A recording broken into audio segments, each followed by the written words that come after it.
കേന്ദ്ര statistics and programme implementation മന്ത്രാലയത്തിന്റെയും national statistics Thiruvananthapuram regional ഓഫീസിന്റെയും സംയുക്താഭിമുഖ്യത്തിൽ സംഘടിപ്പിക്കുന്ന ട്രെയിനിംഗ് ക്യാമ്പിന് തിരുവനന്തപുരത്ത് തുടക്കമായി.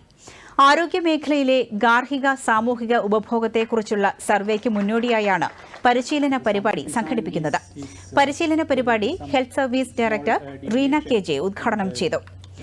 ഇനിയുള്ള NSO സർവേകളിൽ ജില്ലാതല കണക്കുകൾ ലഭ്യമാക്കാൻ സാമ്പിൾ തിരഞ്ഞെടുപ്പിൽ മാറ്റം വരുത്തിയതായി നാഷണൽ സ്റ്റാറ്റിസ്റ്റിക്സ് തിരുവനന്തപുരം റീജിയണൽ ഓഫീസിന്റെ deputy director general Vibeesh EM പറഞ്ഞു.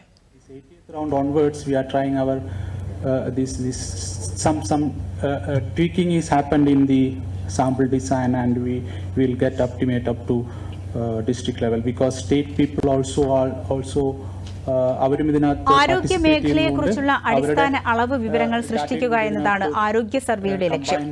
രാജ്യത്തിന്റെ വിവിധ പ്രദേശങ്ങളിലെ വിവിധ പ്രായ ലിംഗ വിഭാഗങ്ങൾക്കിടയിലെ രോഗവ്യാപന നിരക്ക്, സർക്കാർ നൽകുന്ന ആരോഗ്യ സേവനങ്ങളുടെ ഉപയോഗത്തിന്റെ വ്യാപ്തി, വൈദ്യസഹായം തേടുന്ന രോഗങ്ങൾ, സർക്കാർ ആശുപത്രികളുടെ ഉപയോഗത്തിന്റെ വ്യാപ്തി, ചികിത്സാ ചെലവ് എന്നിവയെല്ലാം സർവേ പരിശോധിക്കും.